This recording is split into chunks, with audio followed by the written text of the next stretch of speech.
Привет! Тема пайдея. Пайдея относится к воспитанию и образованию идеального человека древнегреческого государства. Или можно сказать, что пайдея – это категория древнегреческой философии, соответствующая современному понятию образования, определенная модель воспитания. Пайдея была призвана привить аристократические добродетели. Идеальный человек в государстве был бы всесторонне развитым, утонченным в интеллекте, нравственности, физической форме, поэтому тренировка как тела, так и ума была важна. Частью обучения было как практическое, основанное на предметах школьное образование, так и акцент на социализации индивида в рамках аристократического порядка. Практические аспекты пайдеи включали предметы, относящиеся к современному обозначению свободных искусств, например, риторика, грамматика и философия, а также научные дисциплины, такие как арифметика и медицина. Гимнастика не только ценилась за воздействие на организм, с нравственным воспитанием связывалось изучение музыки, поэзии и философии. Такой подход к воспитанию всесторонне развитого человека был распространен во всем грекоязычном мире, за исключением Спарты, где практиковалась АГГ.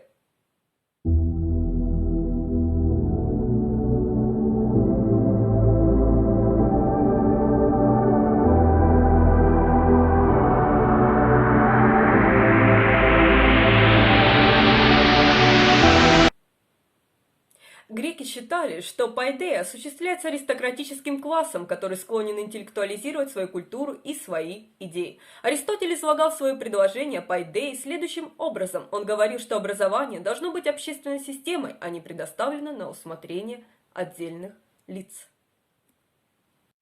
Далее он рассуждал о том, что должно включать в себя надлежащее образование, например, различные предметы, такие как музыка, рисование, с точки зрения их пользы для воспитания добродетели.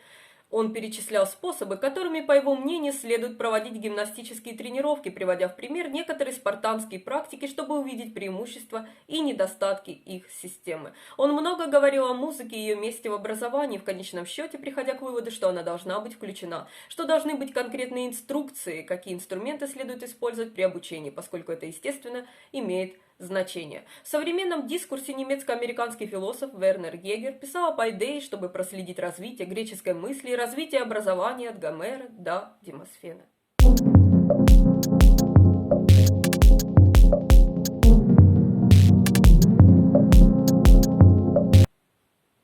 Взгляд Исократа на пайдею был весьма влиятельным, особенно в Афинах. Цель Исократа состояла в том, чтобы построить практику образования и политики, которая привнесла бы обоснованность в демократическую совещательную практику, оставаясь при этом интеллектуально респектабельной. Исократ стремился привить своим слушателям любовь к мудрости, заставляя их применять принцип интеллектуальной последовательности в своей жизни. Фундаментальным аспектом его взгляда на пайдею была последовательность на индивидуальном и гражданском уровнях.